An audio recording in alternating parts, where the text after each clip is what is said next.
போற்றுதலுக்குரிய டெல்லி மேல் சபையினுடைய மூத்த உறுப்பினர், தமிழுக்கும் தமிழ் சார்ந்த இனத்திற்கும் தொடர்ந்து பணியாற்றி வருகிற போர்வாள், தமிழை மூச்சாக கொண்டு திராவிடத்தை ஆயுதமாக கொண்டு மிக சிறப்பாக இந்தியாவில் மட்டுமல்ல உலகமெங்கும் வாழ்கிற தமிழர்களுக்கு அறிமுகமான ஒரு தமிழ் தலைவர், அருமை நண்பர் திருச்சி சிவா அவர்களை நவரத்னா மேடையில் நம்மிடையே உரையாற்ற அழைக்கிறேன். நன்றி, வணக்கம். தமிழ்நாட்டின் பிரபலமான மற்றும் முக்கிய அரசியல்வாதிகளில் ஒருவரான திருச்சி சிவா அவர்கள் நாடாளுமன்ற உறுப்பினராக தன்னுடைய தெளிவான தீர்க்கமான பேச்சாற்றலால் சமூக நீதி மற்றும் மக்களுக்கான உரிமைகளை பாதுகாக்கின்ற ஒரு உறுதியான குரலாக திகழ்ந்து வருகிறார். திராவிட முன்னேற்ற கழகத்தின் முக்கிய தலைவர்களில் ஒருவராக இந்திய நாடாளுமன்றத்தின் மேல் சபையான ராஜ்யசபாவில் பல்வேறு முக்கியமான சட்டங்கள் மற்றும் பிரச்சனைகள் குறித்து வாதாடி தமிழ் மொழி, மாநில உரிமைகள் மற்றும் சமூக நீதிக்கான பங்களிப்பு என செயல்படுபவராக மக்களிடம் பாராட்டுகளை குவித்து வருகிறார். அவரின் அரசியல் வாழ்க்கையானது அரசியலையும் மக்கள் நலத்தையும் இணைக்கும் பார்வையை கொண்டுள்ளது. ரோட்டரி மாவட்டத்தின் நவரத்னா மேடைக்கு திருச்சி சிவா அவர்களை அன்போடு அழைக்கிறோம்.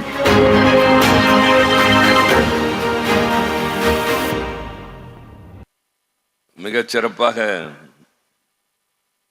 3 நாட்கள் நடைபெறுகின்ற ரோட்டரி அமைப்பினுடைய நவரத்னா மாநாட்டிற்கு ஆளுநர் பொறுப்போடு இங்கே சிறப்பாக கலந்து கொண்டிருக்கின்ற அன்பிற்கினிய மகாவீர் போத்ரா அவர்களே, முன்னாள் மாவட்ட ஆளுநர் அன்பிற்கினிய கண்ணா அவர்களே, இந்த மாநாட்டினுடைய தலைவர் வெங்கடேசன் அவர்களே,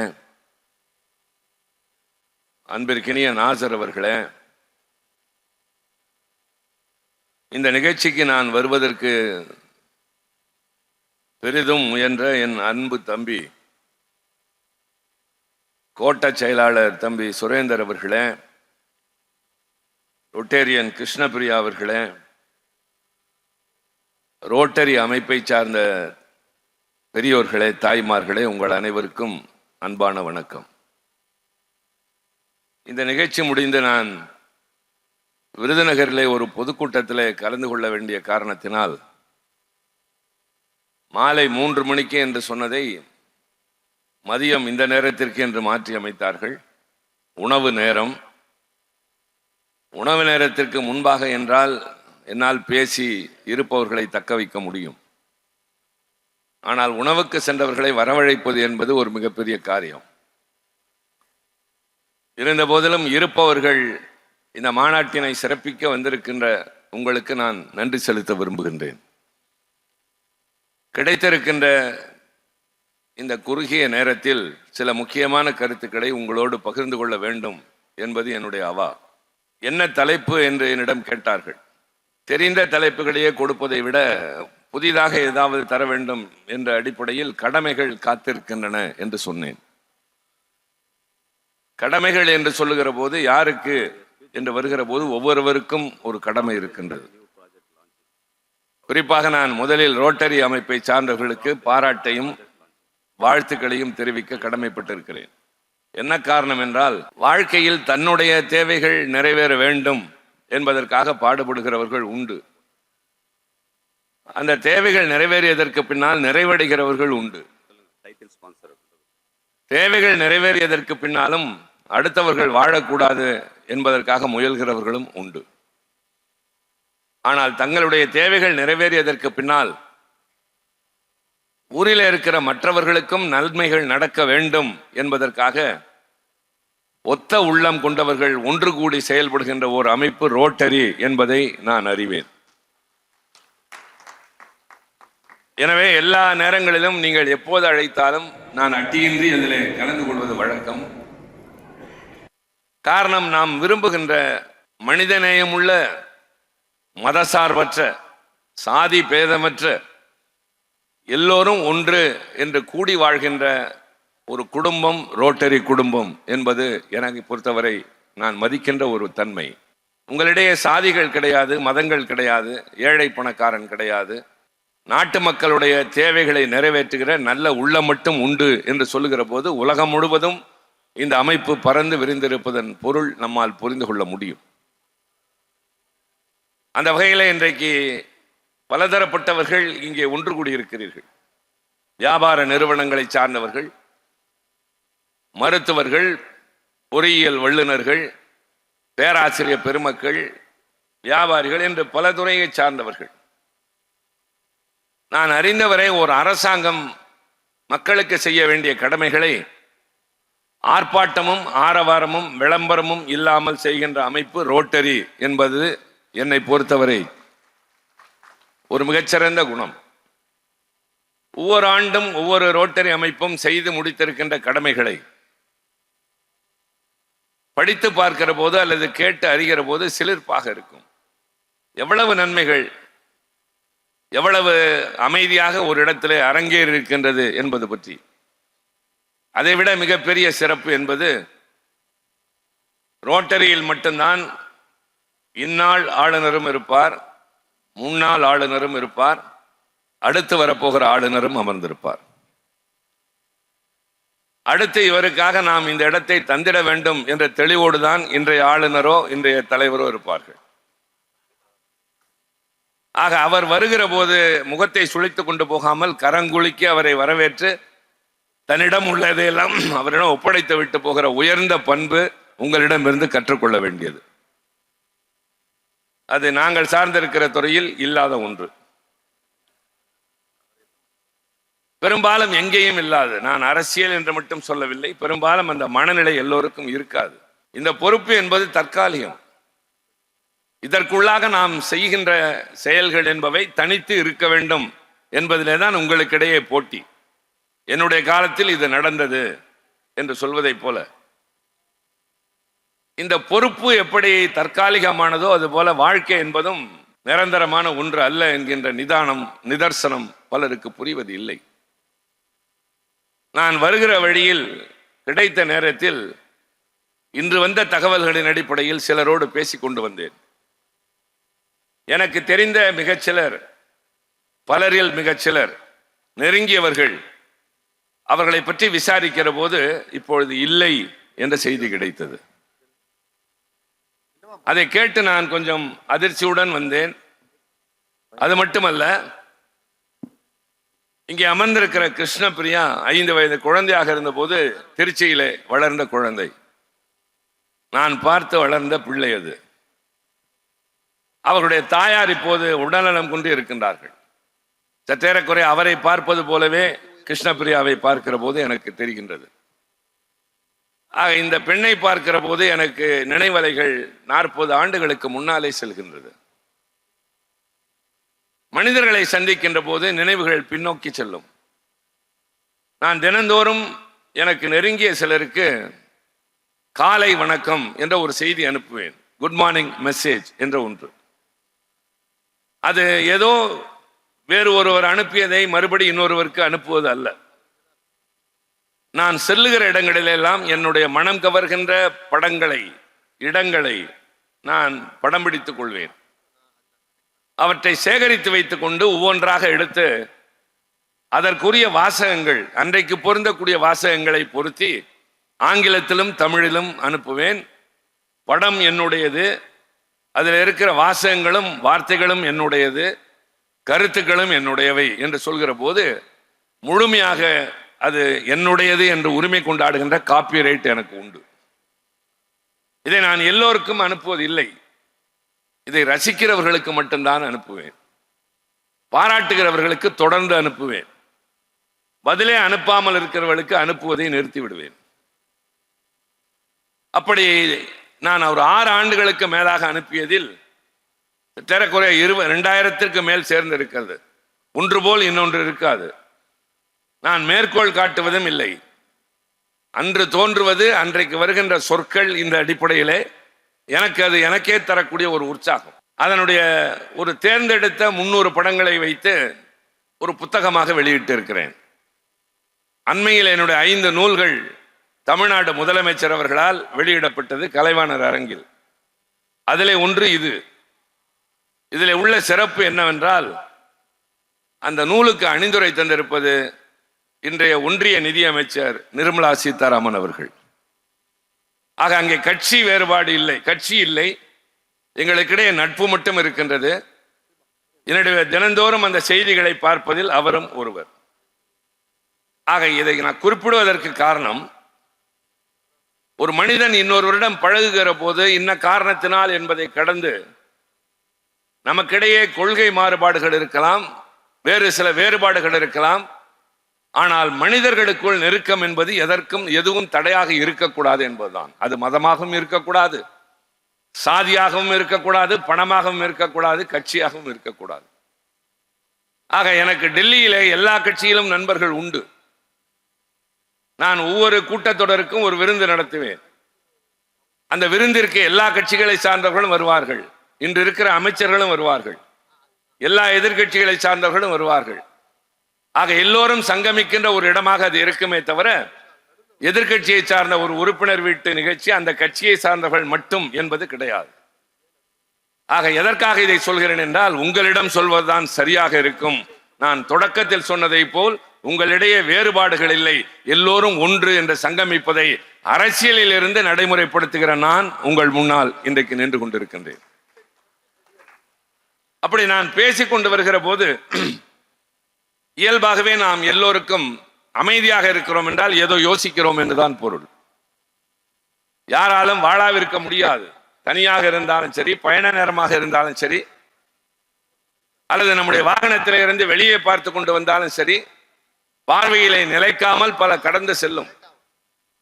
ஒரு உதாரணம் கூட சொல்வார்கள், காண்டேகர் தான் எழுதுவார்.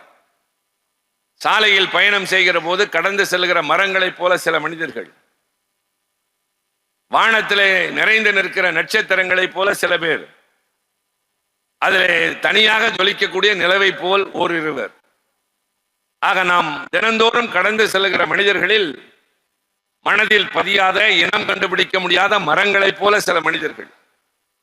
மனதிலும் பதிய மாட்டார்கள், எந்த விதமான அடையாளமும் இருக்காது. சில பேர் நட்சத்திரங்களைப் போல நம்மை கவர்வார்கள், ஆனால் பலரில் ஒருவராக இருப்பார்கள். ஆனால் நிலவை போல் யாராவது ஓரிருவர் என்று சொல்வதை போல என் வாழ்க்கையில் நான் கடைபிடிக்கின்ற ஒன்று, நான் இன்று சந்திக்கின்ற ஒருவர் எந்த நாளும் என்னை மறக்கக்கூடாது என்ற உணர்வோடு நான் பேசுவதும் பழகுவதும் வழக்கம். மறுமுறை எப்போது சந்திப்போமோ தெரியாது. இந்த பரந்த உலகம் இல்லை, உலகம் குறுகிவிட்டது, ஆனால் பரந்த உலகம். அவரவருக்கு என்று ஏராளமான கடமைகள். அப்படிப்பட்ட சூழ்நிலையில் மறுபடி சந்திக்கிறோமோ இல்லையோ, கிடைத்த ஒரு வாய்ப்பின் மூலம் ஒருவரை நாம் சந்திக்கிற போது நம்முடைய பழகுகின்ற முறை, பேசுகின்ற கருத்துக்கள், நம்முடைய தன்மைகள் அவருடைய மனதில் இடம்பெறுகின்ற அளவிற்கு இருக்க வேண்டும் என்பதை வரித்துக் கொள்வோமேனால் நம்முடைய செயல்கள் செம்மையாக இருக்கும். ஒரு உதாரணம் சொல்லுகின்றேன். ஒரு பெண் ரொம்ப அமைதியானவர், எந்த நேரத்திலும் உணர்ச்சி வசப்பட மாட்டார், உணர்ச்சி வசப்பட்டு வார்த்தைகளை கொட்ட மாட்டார், நிதானம். பார்க்கிறவர்கள் யாருக்கும் அவர் மீது ஒரு மரியாதை வரக்கூடும். அவரிடம் ஒருவர் கேட்கிறார், இது எப்படி உங்களுக்கு இயல்பாகவே இருந்ததா அல்லது நீங்கள் வளர்த்து கொண்டதா? அதற்கு அந்த பெண்மணி சொல்கிறார், இது நிர்பந்தத்தினால் ஏற்பட்டது. எப்படி என்று கேட்கிறார்கள். இரண்டாவது உலக யுத்தத்தின் போது, இது பழைய செய்தி, நானும் என் குடும்பத்தாரும் வாழ்ந்து கொண்டிருந்த பகுதியில் போரினுடைய தாக்கம் அதிகமாக இருந்தது. ஒரு நாள் பொழிந்த குண்டு மழையில் என் ஊரில் இருந்த எல்லோரும், என் பெற்றோர்கள் உட்பட எல்லோரும் இறந்து போனார்கள். நானும் என்னுடைய சின்ன தம்பி 2 பேர் மட்டுமே தான் பிழைக்க நேர்ந்தது. பின்னர் அங்கிருந்த மிச்சம் இருந்த எல்லோரையும் காவலர்கள் ஒன்று திரட்டி கொண்டு போய் ரயில்வே ஸ்டேஷனில் நிறுத்தினார்கள். இனி நீங்கள் இங்கே இருக்கக்கூடாது, அடுத்து வருகிற தொடர் வண்டியில ஏறி நீங்கள் எங்காவது செல்ல வேண்டும் என்று. 3 நாட்கள் கடுமையான பணியிலே உண்ணுவதற்கு ஏதுமில்லாமல் அந்த பிளாட்பாரத்தில் நானும் என் தம்பியும் ஒருவரை ஒருவர் பக்கத்திலே கெட்டியாக பிடித்துக் கொண்டு உட்கார்ந்திருந்தோம். ரயில் வந்தது, எல்லோரும் முண்டி எடுத்துக் கொண்டு ஏறுகிற போது நானும் என் தம்பியும் ஏறினோம். அப்பொழுது அவசரத்தில் அவனுடைய காலணி கழண்டு தண்டவாளத்துக்கு இடையிலே விழுந்து விட்டது. நான் அவ்வளவு நேரம் மனதிலே அடக்கி வைத்திருந்த ஆவேசம், ஆத்திரம், ஆதங்கம், இழந்ததினுடைய துயரம் எல்லாவற்றையும் சேர்த்து அவனிடம் வார்த்தைகளாக அள்ளி கொட்டினேன். பொறுப்பற்றவனாக இருக்கிறாயே, குளிரில் உணவு இல்லை என்றாலும் பரவாயில்லை, இப்படி காலில் காலணி இல்லாமல் வந்தால் எப்படி தாக்கு பிடிப்பாய்? பொறுப்பற்றவன், என்ன வாழப் போகிறாய் என்று நான் பேசிய வார்த்தைகள் கொஞ்ச நஞ்சம் அல்ல. சிறிது நேரம் கழித்து காவலர்கள் வந்தார்கள். ஆண்களையும் பெண்களையும் தனியாக பிரிக்கிறோம் என்று சொன்னார்கள். என் தம்பி மிக இளையவன் என்று கூட பார்க்கவில்லை. ஒரு ஆண் என்ற அந்த பெயரில் அவனையும் தனியாக அழைத்து சென்றார்கள். அவ்வளவுதான். அதற்கு பின் நான் அவனை பார்க்கவே இல்லை. என்றாவது ஒரு நாள் அவனை பார்த்தால், தம்பி, அன்று நான் உன்னிடம் பேசிய கோபமான வார்த்தைகள் எல்லாம் கோபத்தில் அல்ல, வெறுப்பில் அல்ல, ஆதங்கத்தின் விளைவாக, அதற்காக நான் வருந்துகிறேன் என்று சொல்வதற்காக என் மனம் துடித்துக் கொண்டே இருக்கிறது. ஆண்டுகள் பல உருண்டோடி விட்டன. அவனை காணவில்லை. காண்போமா என்பதும் தெரியவில்லை. அந்த நாளிலிருந்து நான் யாரை பார்த்தாலும் இதுதான் அவர்களை பார்ப்பது கடைசி முறை, எனவே நம்முடைய வார்த்தைகள் அவர்கள் மனதை காயப்படுத்தாமல் இருக்க வேண்டும் என்று பேசுவதை எனது பண்பாக்கி கொண்டேன் என்று அந்த பெண்மணி சொல்லுகிறார். இதை நாம் நம்முடையதாக்கிக் கொள்ளலாம். அதைத்தான் நான் சொன்னேன். ஒரு முறை நாம் சந்திக்கிற ஒருவர் நம் மனதில் இடம் பிடிக்க வேண்டும். ஏதாவது ஒரு காரணத்தினால் அவருடைய நடை, உடை, தோற்றம், பேச்சு, கருத்து, சொல்லுகிற முறை அல்லது இருக்கிற நோக்கம், ஆக இப்படி ஆரம்பித்தோம்னால் இந்த உலகத்தில் இருக்கிற கயமைகள் குறைந்து போகும். நான் கடமைகள் காத்திருக்கின்றன என்று சொல்கிற போது எத்தனை கடமைகள்! நேற்று இரவு நான் ஒரு திரைப்படம் பார்த்தேன். அதில் இளைஞர்கள் எப்படி சீரழிகிறார்கள் என்பதை காட்டுகின்ற ஒரு படம். நள்ளிரவு 2 மணி ஆனது. எனக்கு நிறைய படிக்க வேண்டிய வேலை. நாடாளுமன்றத்திற்கும் தயார் செய்ய வேண்டும், பொதுக்கூட்டங்களுக்கு பேச வேண்டும், நிதிநிலை அறிக்கைகள் வந்திருக்கின்றன, அது குறித்து படிக்க வேண்டும். இருந்தாலும் அந்த படம் நான் பார்க்க விரும்பி பார்த்து கொண்டே இருந்தேன். இன்றைக்கு இருக்கிற நவீன வளர்ச்சியின் காரணமாக, குறிப்பாக இந்த தகவல் தொழில்நுட்ப வளர்ச்சியின் காரணமாக திசை மாறி போகின்ற இளைஞர்கள், அவர்களால் சமுதாயத்தில் அப்பாவி பொதுமக்கள் பாதிக்கப்படுவது, தவறு செய்கிறவன் தப்பித்துக் கொண்டிருக்கிற வரை தவறே செய்யாதவன் பாதிக்கப்பட்டு கொண்டிருப்பான் என்ற ஒரு சிறிய தத்துவத்தோடு அந்த படம் முழுமையாக முடிந்த பொழுது நான் கனத்த ஒரு மனதோடு தான் படுக்க சென்றேன். இன்று நம்மை சுற்றி அதுதானே நடக்கிறது. குழந்தைகள் அழுதால் நிலவை காட்டி, கதை சொல்லி, தாலாட்டு பாட்டு பாடி உணவை ஊட்டி உறங்க வைத்த தாய்மார்களை விட அதன் கையிலே செல்லிட பேசியை கொடுத்து விட்டு தங்கள் வேலையை பார்க்கிற, அதை அமைதியாக்குகிற தாய்மார்கள் இப்போது அதிகம். இது உண்மை. ஆனால் வேதனை. சாதாரணமான குடும்பங்களில், கிராமங்களிலே கூட குழந்தை அழுதால் உனக்கு என்ன வேண்டும் என்று தாய் கேட்பதை விட எங்கோ கவனத்தோடு இருந்து கொண்டு கையிலே செல்போனை கொடுத்து அந்த பிள்ளைகளை சின்ன வயதிலிருந்து பழக்குகிற தன்மை. ஒரு கட்டத்திற்கு மேல் அவர்கள் எதை பார்க்கிறார்கள் என்று இவர்களுக்கு தெரியாது. ஒரு காலத்திலே வீடுகளிலே சுற்றுச்சுவர் கிடையாது. எல்லோரும் அப்போது சேர்ந்து வாழ்ந்தோம். ஒரு தெரு, பல வீடுகள், அதில் இருக்கிற அடுத்த வீட்டுக்கும் இந்த வீட்டுக்கும் பழக்கம் உண்டு, நேசம் உண்டு, பேச்சுவார்த்தை உண்டு. இப்போது சுற்றுச்சுவர் எழுப்பி வாழ்கிறோம். அது பாதுகாப்புக்கா, தனிமைப்படுத்திக் கொள்வதற்கா தெரியாது. எல்லோருக்கும் வசதி வாய்ப்புகள் வந்து விட்டன. தனியாக நம்மைத்தாமே தனிமைப்படுத்திக் கொள்கிறோம். சரி, வீட்டில் இருப்பவர்களாவது எப்படி வாழ்கிறோம் என்றால், ஒரே வீட்டில் வாழ்கிறோம், ஆனால் சேர்ந்து வாழ்வதில்லை. ஆளாளுக்கு ஒரு அறை. யார் என்ன செய்கிறார்கள் தெரியாது. எப்போது பிள்ளை வீடு திரும்பினான் தாய்க்கு தெரியாது. யாரோடு பழகுகிறான் தந்தைக்கு தெரியாது. அவருக்கு அவருடைய வேலை, இவர்களுக்கு இவர்களுடைய கடமை. அந்த இளைஞனுக்கோ அந்த பெண்ணுக்கோ அந்த வயது தலைமுறையோடு ஒரு பழக்கம் என்று போகிற போது, இன்றைக்கு இந்த உலகத்திலே வளர்ந்து வருகிற தொழில்நுட்பத்தின் காரணமாக நம்முடைய சமுதாயம் என்பது கட்டுக்குலைந்து வருகிறது என்பதை கொஞ்சம் கவனத்தில் கொள்ள வேண்டும். நான் சொல்கிற கருத்தில் சிலருக்கு உடன்பாடு இல்லாமல் இருக்கலாம். ஆனால் பெரும்பாலோர் இதை ஏற்றுக்கொள்வார்கள் என்று நான் நம்புகிறேன். எதிர்காலத்தை குறித்த கவலை நமக்கு இருக்குமே. ஆனால் நம்முடைய பிள்ளைகள் நாம் விரும்புகிறபடி வளர வேண்டும். படிப்பு தருகிறோம், பணம் தருகிறோம், வாழ்க்கைக்கு வசதிகளை ஏற்படுத்தி தருகிறோம். முடிந்ததா? இல்லை. நாளை அவர்கள் செல்லுகிற இடம் எதுவாக இருந்தாலும் இவர்களை பாராட்டுகிற அளவிற்கு நடந்து கொள்ள வேண்டும் என்று வளர்க்கிற அந்த பொறுப்பு பல பேருக்கு இல்லாமல் போவது வாழ்க்கை சூழலும் கூட. ஆனால் அதையெல்லாம் மீறிதான் இருக்க வேண்டும். இப்போது ஆர்டிபிஷியல் இன்டெலிஜென்ஸ் என்பது வந்து கொண்டிருக்கின்றது. அது இல்லாமல் இனி உலகம் வாழாது என்று நிர்பந்தப்படுத்தி நம்மை ஏற்றுக்கொள்ள வைக்கிறார்கள். மேலை நாடுகளில் மக்கள் தொகை குறைவு, அவர்களுக்கு கருவிகள் அதே போல தொழில்நுட்பம் என்பது அவசியமாகிறது. ஆனால் இங்கே மக்கள் தொகை அதிகம், 142 கோடி இன்றைக்கு இந்தியாவினுடைய மக்கள் தொகை.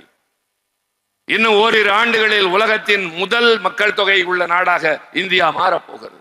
ஆக இந்த மனித வளத்தை நேர்மையாக சரியாக பயன்படுத்த முடியாமல் போகுமானால் அதன் விளைவுகள் என்னாகும் என்பது அரசாங்கத்திற்கு மட்டுமில்லை, இங்கு இருக்கிற ஒவ்வொருவருக்கும் இருக்கிறது. அதைத்தான் நான் கடமைகள் என்று சொல்லுகிற போது இதுவும் ஒரு கடமை. என்னால் என்ன செய்ய முடியும் என்று கருதாதீர்கள். உங்கள் எல்லைக்குட்பட்டு, உங்கள் குடும்பத்திற்கு உட்பட்டு, உங்களுடைய நட்பு வட்டத்திற்கு உட்பட்டு பேசுகிற போது ஆரோக்கியமானவற்றை பேசுங்கள். எதிர்காலத்தை குறித்து திட்டமிடுங்கள். கவலையோடு சிலவற்றை பகிர்ந்து கொள்ளுங்கள். இந்த பொறுப்புணர்ச்சி வறுமையானால் நமக்கென்று இருக்கிற கடமைகளை நிறைவேற்றுகின்ற ஒரு தன்மை வளரும். அதைத்தான் நான் தொடக்கத்தில் சொன்னேன். எல்லாம் இருந்தாலும் யாருக்காவது ஏதாவது செய்ய வேண்டும் என்ற பண்புடைய உங்களுக்கு முன்னால் நான் இதை சொல்வதை விட வேறு யாரிடம் போய் சொல்ல முடியும்? யாரிடம் போய் முறையிட முடியும்? எதிர்காலம் என்பது நம்மை அச்சுறுத்துவதாக இருக்கின்றது. கருவிகள் நம்மை ஆளப்போகின்றன. மனிதனுடைய மூளைக்கு மிஞ்சிய ஒரு அறிவு எதுவும் கிடையாது. ஆனால் அதையும் மீறி நாம் நம்முடைய அறிவை அதனிடம் ஒப்படைக்க போகின்றோம். அதனுடைய விளைவு என்ன ஆக போகிறது என்பது இப்போது தெரியாது. இன்னும் ஒரு 40-50 ஆண்டுகள் கழித்து என்ன நடக்கப் போகிறது என்பதை இப்பொழுதிருந்தே உணர வேண்டும். எனவேதான் நான் சொல்வேன், இங்கு இருப்பவர்களுக்கு வைக்க விரும்புகிற வேண்டுகோள், தயவு செய்து ஒரு நாள், வாரத்தில் ஒரு நாள், ஓரிரவு அல்லது ஒரு விடுமுறை நாளின் பகல் பொழுது வீட்டில் இருக்கிற எல்லோரும் சேர்ந்து உட்கார்ந்து சாப்பிடுங்கள். எல்லோரும் குடும்ப நிலையை பகிர்ந்து கொள்ளுங்கள். இரவு படுக்க செல்வதற்கு முன்னால் உனக்கு பாட தெரியுமா, பாடு என்று சொல்லி கேட்க வேண்டும். உனக்கு தெரிந்தது ஏதாவது சுவையாக இருந்தால் சொல் என்று கேட்க வேண்டும். பெற்றோர் கேட்க வேண்டும். அப்பொழுதுதான் பிள்ளைகளுக்கு நம்மை எதிர்பார்க்கிற மதிக்கிறவர்கள் வீட்டில் இருக்கிறார்கள் என்ற எண்ணம் தோன்றும். பெண்கள் திருமணமாவதற்கு முன்னால் இசை கற்றுக்கொள்கிறார்கள், நடனம் கற்றுக்கொள்வார்கள், வீணை வாசிக்க கற்றுக்கொள்வார்கள், வயலின் வாசிக்க கற்றுக்கொள்வார்கள்.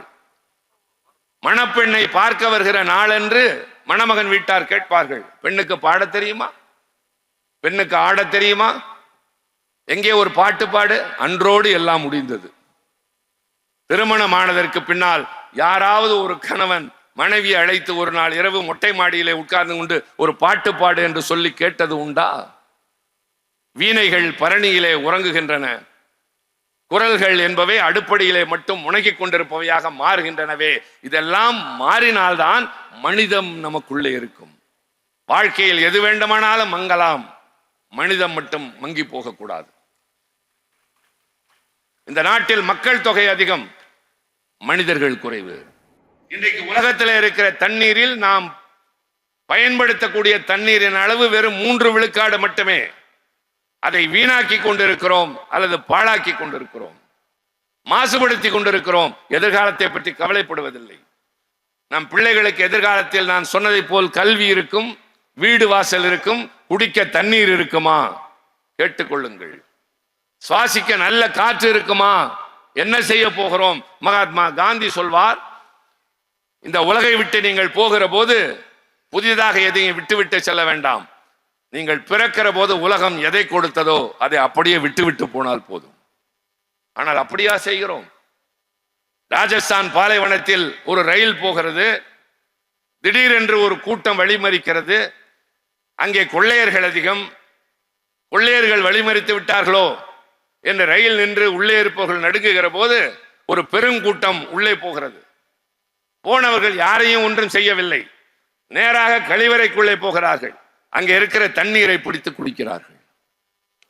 ஒரு வயதான தாய் கை நடுங்க, என்னால் மேலே ஏறி வருகின்ற அளவிற்கு தெம்பு இல்லை, வயது இல்லை, ஏதாவது மிச்சம் தண்ணீர் இருந்தால் ஊற்றுங்கள் என்று கையை நீட்டி கொண்டு நிற்கிற அவல நிலை இந்த நாட்டின் இன்னொரு பகுதியில் நடக்கிறது. ஆனால் அதே நேரத்தில் இதோ இந்த மேடையிலே எங்களுக்கெல்லாம் தண்ணீர் கொடுத்திருக்கிறீர்கள். எங்களுக்கு மட்டுமில்லை, உங்களுக்கும் அதுதான். உணவருந்துகிற போதும் அதுதான், இங்கே உட்கார்ந்து இருக்கிற போதும் அதுதான். அது பிளாஸ்டிக்ல இருக்கிறது என்பது உண்மை. இரண்டாவது, அதில் ஒரு வாய் பருகிவிட்டு அப்படியே வைத்து விடுவீர்கள். அதை வேறு யாரும் மருந்த மாட்டார்கள். யாருக்கும் தொற்று நோய் கிடையாது. இருந்தாலும் ஒருவர் அருந்தியதை இன்னொருவர் அருந்துவதில்லை. அது ஒரு பழக்கம், அது ஒரு குணம், அது தவறு இல்லை. ஆக எல்லோரும் இங்கிருந்து கிளம்புகிற போது இந்த இடத்தில் வீணாக்கப்பட்ட குடிநீரும் சேகரிக்கப்பட்ட பிளாஸ்டிக் பாட்டிலும் நிரம்பி இருக்கும். என்ன செய்யலாம் கேட்பீர்கள். நான் இன்னும் இதை பயன்படுத்தவில்லை. ஒருவேளை பயன்படுத்தினால் மீதம் இருக்கிற தண்ணீரை அப்படியே நான் எடுத்துக்கொண்டு போவேன். கொஞ்ச நஞ்சம் கூச்சம் பார்க்க மாட்டேன். இதுல எல்லாம் கூச்சமே கிடையாது. மீதம் இருக்கிற தண்ணீரை நான் அருந்திவிட்டு இந்த பிளாஸ்டிக்கை எங்காவது விட்டெறிவேன். இன்னொரு கடுமையான தகவலை சொல்கிறேன். பெரும்பாலும் நான் ஆங்கில வார்த்தைகளை பயன்படுத்துவதில்லை, தமிழில் பேசுகிற போது இருந்தாலும் சொல்கிறேன். a bitter truth. இன்னும் 10 ஆண்டுகள் கழித்து 2035 கடலில் இருக்கிற மீன்களின் கனத்தை விட the weight of the plastic will exceed the weight of the fish in the ocean. Number 1 is Pacific Ocean, number 2 is Indian Ocean. கடலின் மீன்களின் கனபரிமாணத்தை விட பிளாஸ்டிக்கினுடைய கனபரிமாணம் கடலில் அதிகமாக போகிறது. கீழ்மட்டத்திற்கு போய் கடல் வளத்தை அது மூடிவிட போகின்றது. அங்க இருக்கிற உயிரினங்கள் இந்த பிளாஸ்டிக்கை அருந்தி அருந்தி சாக போகிறது. என்ன ஆக போகிறது? கொஞ்சம் பாருங்கள். இதெல்லாம் அபாய அறிவிப்பு. நான் யாரையும் அச்சுறுத்தவில்லை, இதெல்லாம் நடக்கிறது. ஆக சின்ன செய்தி இதுதான். குடும்பத்தில் இருக்கிறவர்கள் சேர்ந்து வாழுங்கள், சேர்ந்து சாப்பிடுங்கள், சேர்ந்து பேசுங்கள். ஒரு நாள் இரவு மொட்டை மாடிக்கு செல்லுங்கள். அதை விட வாழ்க்கையில் சுகம் என்ன இருக்கிறது? என் மகள் ஒரு கவிதை எழுதியிருக்கிறார். அப்பா, அந்த நாள் மீண்டும் வருமா? என்ன அந்த நாள்?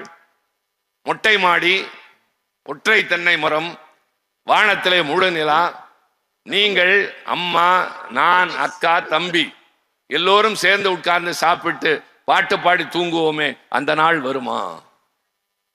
ஏன் வராதா?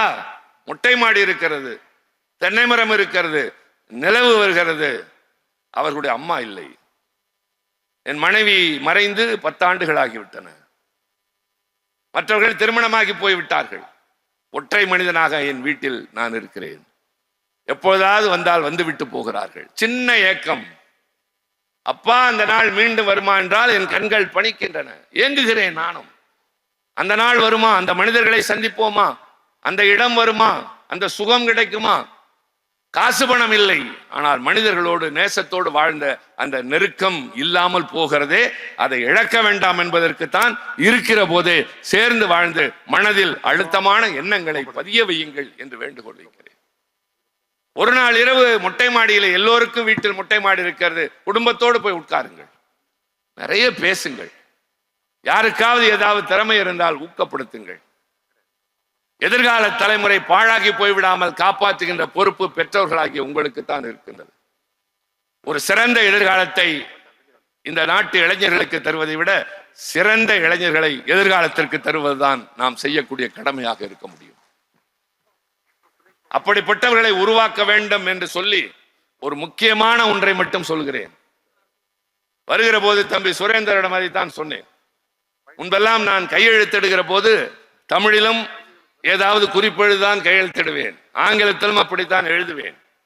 இப்பொழுதெல்லாம் நேரம் இல்லாத அவசரமாக அல்லது பல பேர் இருந்தால் வெறும் கையெழுத்திடுவதாக மாறி போய்விட்டது. என்னுடைய நூல்கள் அப்படிப்பட்ட கருத்துக்களோடு தான் வந்திருக்கின்றன. அப்படி கையெழுத்திடுகிற போது life is too short to be little minded என்று ஒரு காலத்தில் எழுதியிருக்கிறேன். உண்மைதான். வாழ்க்கை ஒன்றும் நாம் விரும்புகிற அளவிற்கு 100 வருடம் முடியாது, யாராலும் முடியாது. என் வயது என்ன? தேவையில்லை. நான் என்னை நானே கேட்டுக்கொள்வதில்லை. என் வயது என்ன? கேட்டுக்கொள்வதில்லை. இன்னும் எவ்வளவு காலம் இருப்பேன் என்று கேட்டுக்கொள்வேன். என் விருப்பம், என் எதிர்பார்ப்பு, என் நம்பிக்கை, என் உடல் நலன், இதை குறித்து நான் அதிகபட்சம், ரொம்ப அதிகபட்சம் இருந்தால் இன்னும் 20 ஆண்டுகள் இருப்பேன். இந்த யதார்த்தத்தை நான் உணர்கிற போது இந்த 20 ஆண்டுகளுக்குள் நான் செய்ய போவது என்ன? ஒவ்வொரு நாளும் முடிகிற போது நான் என்ன சாதித்து முடித்தேன்? இந்த உலகை விட்டு செல்கிற போது என்னுடைய சுவடுகள் என்ன மிச்சம் இருக்கின்றன என்ற எண்ணத்தோடு என் நாட்களை நான் நகர்த்துகிறேன். அப்படி என்றால்தான் நான் செய்கிற காரியத்தில் கவனம் இருக்கும், அதில் ஒரு செம்மை தன்மை இருக்கும். அது இல்லாமல் ஏதோ கார் உள்ளளவும் கடல் நீர் உள்ளளவும் நான் வாழப்போகிறேன் என்று பல மனிதர்கள் எண்ணிக்கொண்டே இருப்பார்கள். அதற்குள்ளாகத்தான் குறுகிய எண்ணங்கள், அதற்குள்ளாகத்தான் பிறரை வஞ்சிக்கிற எண்ணங்கள், பிறரை நசுக்குகிற குணம், எல்லோரையும் அடக்கி தானே எல்லாவற்றையும் எடுத்துக்கொள்ள வேண்டும் என்கிற குணம். ஒரு சின்ன உதாரணம் மட்டும் சொல்கிறேன். ஒரு மனிதன் நிறைய பொருள் சேர்க்கிறான், அளவில்லாத பொருள் சேர்க்கிறான். ஒரு நாள் அவனுக்கே மனம் நிறைவடைகிறது. போதும் போதும் நிறைய சேர்த்து விட்டோம். நல்ல யாருக்கும் வராத ஒரு மனநிலை, போதும் என்ற மனநிலைக்கு வந்து இனிமேல் இந்த பணத்தை வைத்து நாம் சுகமாக வாழலாம், மகிழ்ச்சியாக திட்டமிடலாம் என்று உட்கார்கிறான். உட்கார்ந்த அடுத்த ஒரு அரை மணி நேரத்தில் மேலே இருந்து அழைப்பு வந்து விட்டது. ஒரு ஆள் வந்து நிற்கிறான். முடிந்தது, கிளம்பு. என்ன முடிந்தது? உனக்கு வாழ்க்கைக்கான எல்லா காலமும் முடிந்தது, கிளம்பு, போக வேண்டும். அவன் சொல்கிறான், நான் இனிமேல் தான் வாழவே ஆரம்பிக்க போகிறேன், அதற்குள் அழைக்கிறாயே. நான் அதற்குள் அழைக்கவில்லை. உனக்குள் இருந்த நாட்களை நீ பொருள் சேர்ப்பதில் செலவழித்து விட்டாய், இனி பயனில்லை, கிளம்பு. அவன் கெஞ்சுகிறான், எனக்கு 1 வருடம் கொடு, 1 வருடம் கொடு. முடியாது. 6 மாதம் கொடு. இல்லை, 1 மாதம் கொடு, என் சொத்தில் பாதி தருகிறேன். உன்னை போல எனக்கு பணம் எல்லாம் தேவையில்லை, நீயே வைத்துக்கொள், கிளம்பு. சரி, 1 நாளாவது தருவாயா? இல்லை, 1 நிமிடம் தருகிறேன். அந்த 1 நிமிடத்திற்குள் நீ விரும்பியதை செய்யலாம் என்று சொல்கிற போது அவன் எழுதுகிறான், நான் தேடி வைத்த பணமெல்லாம் எனக்கு 1 மணி நேர வாழ்க்கையை கூட வாங்கி தர முடியவில்லை என்று எழுதுகிறான். இதுதானே உண்மை. கோடிக்கணக்கில் சேர்த்து வைத்தவன் ஒரு பூகம்பம் வறுமையானால், ஒரு சுனாமி வறுமையானால், அடுத்த வேளை ஒரு பொட்டலம் சோற்றுக்கு நிற்கிற வாழ்க்கை தான் இந்த வாழ்க்கை. பொருள் சேர்த்தால் எல்லாம் முடிந்து போனது என்பது அல்ல. ஒவ்வொரு கணமும் வாழ்க்கையின் சுவையான நிமிடங்கள் தான். நாம் சந்திக்கிற ஒவ்வொரு மனிதரும் அற்புதமான மனிதர்கள் தான். ஒவ்வொரு நாளும் ஒரு அனுபவம், ஒவ்வொரு மனிதனும் ஒரு பாடம். எல்லோரிடமும் ஏதாவது கற்றுக்கொள்வோம். நான் வருகிற போது திரு பத்ரா அவர்களை பார்க்கிறேன். என் தம்பி சார்லி போகிற போது என் செவிகளிலே சிலவற்றை சொல்லிவிட்டு செல்கிறார். அந்த செய்திகளில் ஒன்று மகிழ்வாக இருக்கிறது, இன்னொன்று என் செய்ய வேண்டிய ஒரு வேலையை என்னிடம் ஒப்படைத்து விட்டு போகிறார். பிரியாவை பார்க்கிற போது சில சிந்தனைகள், சுந்தரை பார்க்கிற போது, நாசரை பார்க்கிற போது, என் தம்பி சுரேந்தரோடு வருகிற போது அந்த ஓட்டுநரிடம், என் உதவியாளரிடம், எல்லோரிடமும் ஏதாவது ஒரு பண்பை நான் பார்த்து எனதாக்கிக் கொள்கிறேன். நேற்று பேசிய ஒரு சொல்லை நான் இன்னும் மென்மையாக பேசியிருக்கலாம் என்று உணர்ந்தால் நான் மனிதனாகி இருக்கிறேன் என்று அர்த்தம். நேற்று செய்த ஒரு காரியத்தை நான் தவிர்த்திருக்கலாமே, இது பலரை புண்படுத்தியிருக்குமே என்று உணர்ந்தால் நான் வளர்கிறேன் என்று பொருள். மாறாக நான் செய்ததெல்லாம் சரி என்று நினைத்தால் நான் தேங்கிவிட்டேன் என்றுதான் பொருள். நான் ஒவ்வொரு நாளும் வளர்கிறேன், ஒவ்வொரு நாளும் கற்றுக்கொள்கிறேன், ஒவ்வொரு நாளும் ஒரு அனுபவம், ஒவ்வொரு மனிதனும் ஒரு பாடம். இந்த உணர்வோடு எனக்கு வாழ்க்கை பணம் என்பது அல்ல. நான் பொருள் தேடவே இல்லை. எனக்கு பெரிய சொத்து சுகமெல்லாம் கிடையாது.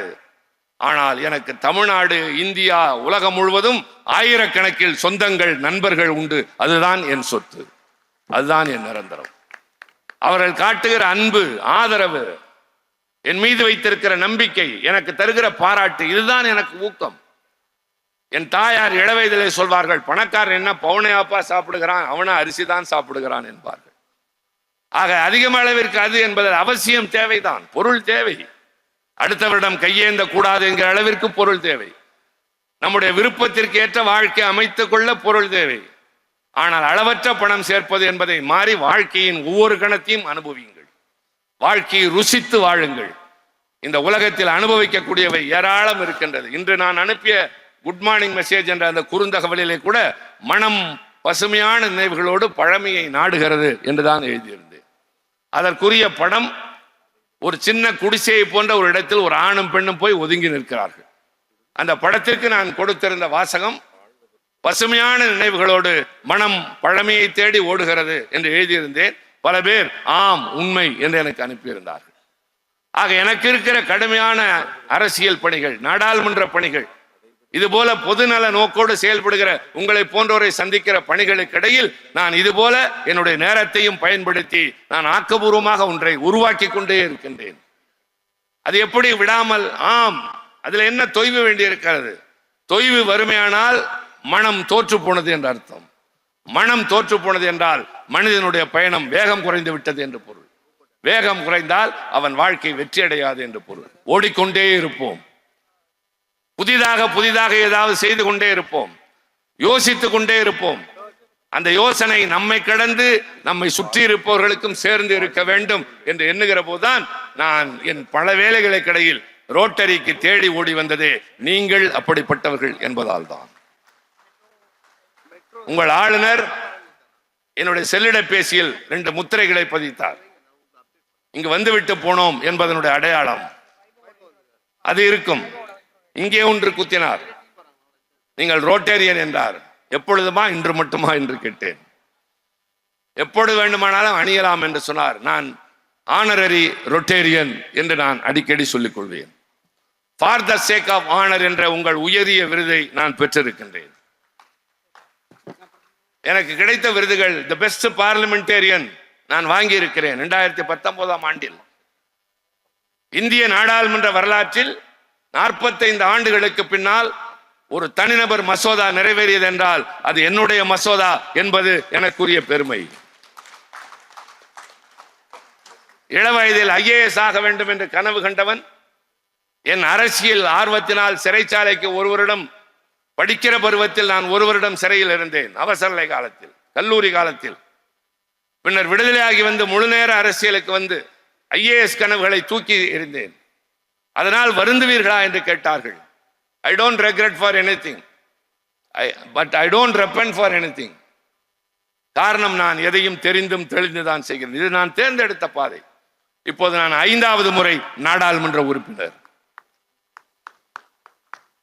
UPSC தேர்வு எழுதுகிறவர்களுக்கு ஒரு கேள்வி. இந்திய நாட்டு நாடாளுமன்றத்தில் அண்மையில் நிகழ்ந்த சரித்திர நிகழ்வு என்ன என்றால், ஒரு தனிநபர் மசோதா யாருடையது என்றால் திருச்சி சிவா என்று வருகிறது. நான் எங்கே செல்ல விரும்பினேனோ அங்கே செல்ல விரும்புகிறவர்கள் என் பெயரை தெரிந்து கொண்டு போகிறார்கள் என்றால் நான் பெருமை அடைகிறேன், மகிழ்ச்சி அடைகிறேன், மனநிறைவடைகிறேன். இன்னும் சொன்னால் நான் இன்னும் சாதிக்க வேண்டும் என்று நினைக்கிறேன். அதனால்தான் சொன்னேன், நான் for the sake of honour என்பதனுடைய விருதின் அருமையை தெரிந்தவன். நீங்கள் போகிறவர்களுக்கெல்லாம் அதை தரமாட்டீர்கள். எனக்கு தந்த அந்த ரோட்டரி அமைப்பு எனக்கு முன்னால் 2 பேருக்கு தான் தந்தது. ஒன்று நடிகர் திலகம் சிவாஜி அவர்களுக்கு, இன்னொன்று PT உஷா அவர்களுக்கு, 3ஆவதாக எனக்கு தந்தார்கள். ஆக இந்த ரோட்டரி என்பது இப்படி ஒரு மாநாடு என்கிற போது இந்த 3 நாட்களும் எல்லாவற்றையும் மறக்கிறீர்கள். உங்களுடைய மகிழ்ச்சியோடு ஒன்றாக சங்கமித்து எதிர்கால பணிகளை திட்டமிடுகிறீர்கள். பின்னர் அதை செயலாக்குகிறீர்கள். அதற்கு ஒவ்வொருவரும் ஒத்துழைக்கிறீர்கள், கைப்பணத்தை தருகிறீர்கள், தங்கள் செல்வாக்கெல்லாம் தருகிறீர்கள் என்கிற போது உயர்ந்த மனிதர்கள் நிறைந்த ஓர் அவையில் உரையாற்றினோம் என்ற மனநிறைவோடும் மகிழ்ச்சியோடும் நாடாளுமன்ற பணியாற்ற செல்கிறேன். வாழ்த்தி அனுப்புங்கள். நன்றி, வணக்கம். ஐயோ, தேங்க்யூ சார். நன்றி ஐயா உங்கள் சிந்தனை தூண்டும் வார்த்தைகளுக்கு. வாழ்வதற்கு பொருள் தேவை, அதை விட வாழ்க்கைக்கு பொருள் தேவை. there needs to be some meaning to our life. அதை அழகா சொல்லிட்டீங்க. Truly responsibility does not wait, it's for us to take it up. அதை கிளீனா நீங்க பேசிட்டீங்க, கேட்டுக்கொண்டே இருக்கலாம். அவ்வளோ அழகா இருந்தது உங்க பேச்சு. Now may we request the dignitaries on the stage to felicitate Mr. Trichy Shiva.